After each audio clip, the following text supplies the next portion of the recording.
जादुई राजकुमारी। माया दीदी, मुझे आपका नया वाला हीरा का हार चाहिए जो पिताजी ने आपको आपके जन्मदिन पर दिया था। हाँ हाँ छाया, ले जाओ, तुम्हें पूछने की जरूरत नहीं है। तुम्हें जो भी चीज चाहिए हो तुम ले सकती हो। धन्यवाद दीदी। चंद्रपुर राज्य के राजा की 2 बेटियां थी, छाया और माया। माया बड़ी थी और स्वभाव में बहुत ही दयालु थी और सबके प्रति स्नेह रखती थी। वहीं छाया बहुत ही तेज और चालाक थी। वह हमेशा अपना उल्लू सीधा करती थी। इसी वजह से माया का राज्य में बहुत लोकप्रिय थी। वहीं छाया को राज्य की प्रजा इतना पसंद नहीं करती थी। माया दीदी, मैं सोच रही थी कि हम दोनों जंगल में शिकार करने चलते हैं। आप क्या कहती हो? हाँ हाँ, अगर तुम्हारा मन है तो हम दोनों चलते हैं कल।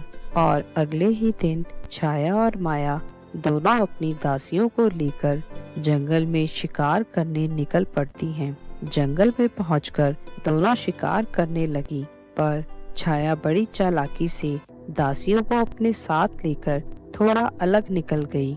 माया को इसकी भनक तक नहीं लगी कि वह अकेले ही रह गई है।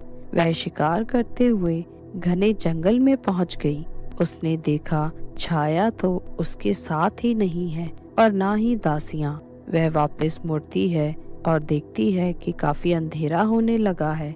फिर वह जंगल में ही अपना रास्ता भटक जाती है। इधर उधर जंगल में भटकते हुए उसे जंगल में ही एक कुटिया दिखाई देती है। प्रणाम साधु महाराज, मुझ पर कृपा कीजिए, मैं इस जंगल में रास्ता भटक गई हूँ। हाँ बेटी, तुम जब तक चाहो यहाँ रुक सकती हो।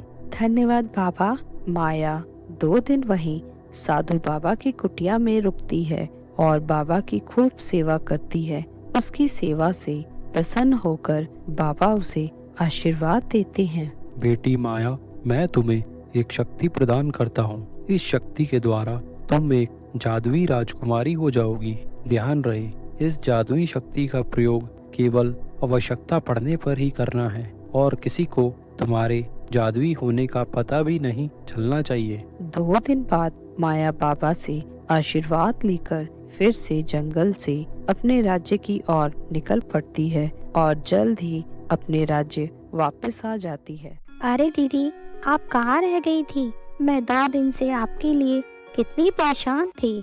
यहाँ तक कि सैनिकों ने भी आपको बहुत ढूंढा पर आप कहीं नहीं मिली। आप कहाँ चली गई थी? कोई ना छोटी, आराम से बताऊंगी तुझे सब। छाया मन ही मन सोचती है कि यह कहाँ से वापस आ गई। मैंने तो सोचा था जंगल में इसे कोई शेर या जानवर खा लेगा, पर इसकी किस्मत तो बड़ी अच्छी निकली। ये अकेले ही सही सलामत वापस आ गई। छाया बहुत ही चालाक थी। वह हमेशा अपने दिमाग में कोई न कोई जुगत लगाती रहती थी कि वह राज्य में प्रजा की नजरों में कैसे सबसे अच्छी बने। पर छाया को ये नहीं समझ आता था कि प्रजा की नजरों में अच्छा बनने के लिए सबकी मदद करनी पड़ती है। अपनी प्रजा का हमेशा ध्यान रखना पड़ता है। और छाया तो अपना ज्यादा समय सोने, खाने, पीने और सजने संवरने में ही बिताती थी। वहीं माया नियम से प्रजा की मुश्किलों का पता करती रहती थी और उनकी जिंदगी संवारने के लिए काम करती थी। महाराज, कल हमारे राज्य में भानपुर के महाराज अपने पुत्र राजकुमार वीरेंद्र के साथ आ रहे हैं। ठीक है, महल को अच्छे से सजा दो और उनके रुकने और खाने पीने के लिए अच्छे से इंतजाम करवाइए।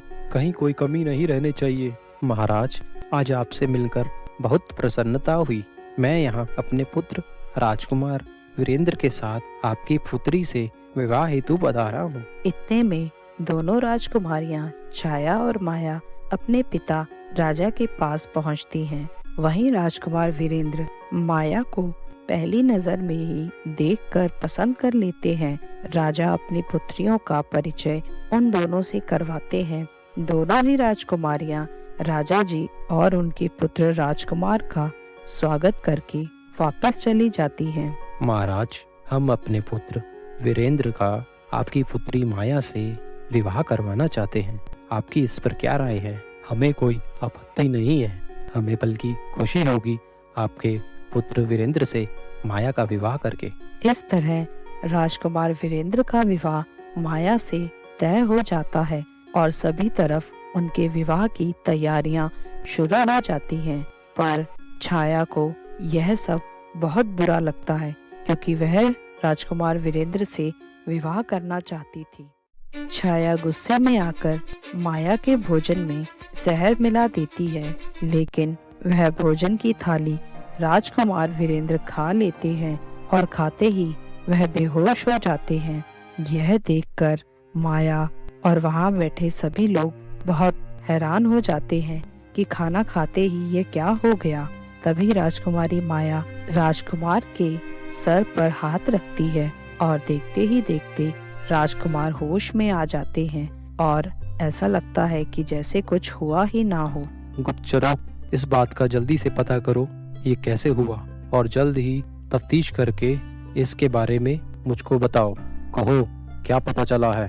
महाराज, ये सब राजकुमारी छाया ने ही किया है। वह ही राज्य वैद्य जी के पास गई थी और उनकी प्रयोगशाला से ये विष ले आई थी।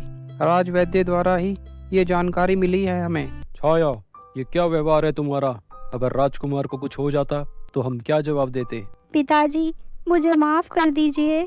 जल्द ही माया और राजकुमार वीरेंद्र की शादी बड़े धूमधाम से हो जाती है और छाया को उसकी गलती के लिए उचित दंड दिया जाता है ताकि वह भविष्य में दोबारा ऐसी गलती भूल से भी ना करे। ऐसे ही और मजेदार वीडियोस देखने के लिए लाइक, शेयर और सब्सक्राइब करें।